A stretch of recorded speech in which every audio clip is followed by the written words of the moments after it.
दोस्तों, आपने बहुत सी कहानियां सुनी होंगी, लेकिन आज जो कहानी मैं आपको सुनाने जा रहा हूं वह कुछ अलग है। निशा और गोरिल्ला का रहस्य। दोस्तों, एक छोटा सा गांव था सुखपुर, जो अपनी हरियाली, शांति और सरल जीवन के लिए प्रसिद्ध था। वहां के लोग एक दूसरे की मदद करने में विश्वास रखते थे। इसी गांव में निशा नाम की एक 20 वर्षीय लड़की रहती थी, जो अपनी मासूमियत और खूबसूरती के लिए जानी जाती थी। उसकी बड़ी बड़ी आंखों में एक अलग चमक थी और उसका दिल प्यार और करुणा से भरा था। निशा के माता पिता साधारण किसान थे, जो मेहनत करके अपने परिवार का पालन पोषण करते थे। निशा भी अपने माता पिता का हर काम में हाथ बंटाती थी, चाहे खेतों में काम करना हो या घर के छोटे मोटे काम संभालना हो। परंतु उसके दिल में हमेशा एक अजीब सी जिज्ञासा रहती थी, सुखपुर के पास स्थित उस घने जंगल के बारे में, जिसे लोग भूतिया जंगल कहते थे। गांव के बुजुर्गों का मानना था कि उस जंगल में भूत प्रेत और रहस्यमयी शक्तियां वास करती हैं। कई लोगों ने वहां जाने की हिम्मत की थी, लेकिन वे या तो लौटे ही नहीं, या लौटे तो उनकी हालत बेहद खराब थी। लोग डर के मारे उस जंगल का नाम लेने से भी बचते थे, लेकिन निशा को हमेशा लगता था कि यह सब केवल अफवाहें हैं। वह अक्सर गांव के किनारे बैठकर उस जंगल को निहारा करती थी और मन ही मन सोचती थी, आखिर इस जंगल में ऐसा क्या है जो सबको डराता है। एक दिन निशा ने ठान लिया कि वह इस रहस्य से पर्दा उठाएगी। उसने अपनी योजना किसी को नहीं बताई, क्योंकि वह जानती थी कि उसके माता पिता उसे रोक लेंगे।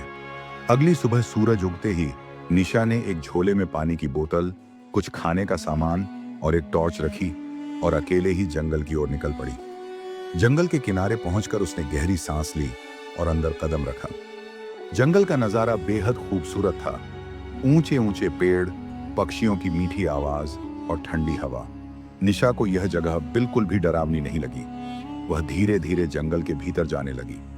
लगभग आधा घंटा चलने के बाद उसे अचानक ऐसा महसूस हुआ कि कोई उसे देख रहा है। उसने रुककर चारों ओर देखा, लेकिन वहां कोई नहीं था। उसने इसे अपना भ्रम समझा और आगे बढ़ गई। कुछ दूर चलने के बाद उसने सूखे पत्तों की चरमराहट सुनी। जब उसने मुड़कर देखा तो उसके सामने एक विशाल गोरिल्ला खड़ा था। गोरिल्ला लगभग 7 फुट लंबा था। उसकी आंखों में एक रहस्यमयी चमक थी। निशा का दिल जोर जोर से धड़कने लगा। उसे लगा कि गोरिल्ला उस पर हमला करेगा, लेकिन हैरानी की बात यह थी कि गोरिल्ला ने कोई हरकत नहीं की। वह बस शांत खड़ा उसे घूर रहा था।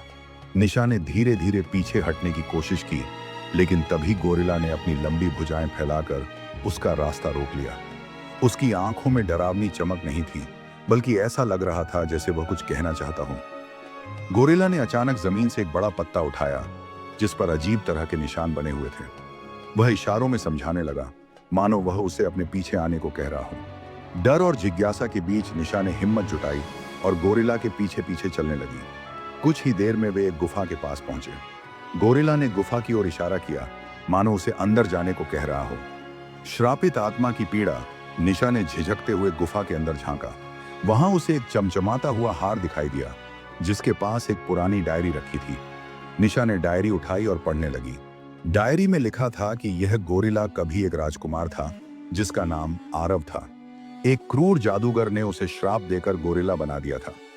श्राप को तोड़ने के लिए एक निर्दोष व्यक्ति को निस्वार्थ भाव से उसकी मदद करनी थी, बिना किसी लालच के, बिना किसी स्वार्थ के। निशा ने गोरिल्ला की ओर देखा, जिसकी आंखों में दर्द और उम्मीद दोनों झलक रहे थे।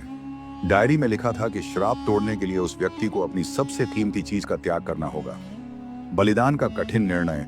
अचानक झील के पानी से एक रहस्यमय आवाज गूंजी, अगर तुम इस गोरिल्ला की मदद करना चाहती हो तो तुम्हें अपनी सबसे कीमती चीज का त्याग करना होगा। निशा ने धीमे स्वर में पूछा, मेरी सबसे कीमती चीज क्या है? झील की आवाज ने उत्तर दिया, यह तुम्हारे दिल से तय होगा। निशा गहरे सोच में पड़ गई। उसके पास ऐसा क्या था जिसे वह सबसे अधिक प्रिय मानती थी? कुछ देर सोचने के बाद निशा ने गहरी सांस ली और कहा, मैं अपनी सबसे कीमती चीज त्याग दूंगी। निशा का बलिदान। जैसे ही उसने यह कहा, झील के पानी से अद्भुत रोशनी उठी और निशा को घेरने लगी। गोरिल्ला भी उस रोशनी के अंदर खड़ा हो गया। निशा को महसूस हुआ कि उसकी यादों का एक हिस्सा धुंधला हो रहा था। उसकी आंखों के सामने उसके माता पिता, उसका गांव सुखपुर और उसकी पुरानी जिंदगी के हर दृश्य धुंधला होते चले गए। गोरिल्ला का शरीर धीरे धीरे इंसानी रूप में बदलने लगा। उसकी बड़ी भुजाएं सिकुड़ गईं, उसकी खाल से बाल झड़ने लगे और कुछ ही देर में उसके स्थान पर एक सुंदर और साहसी युवक खड़ा था।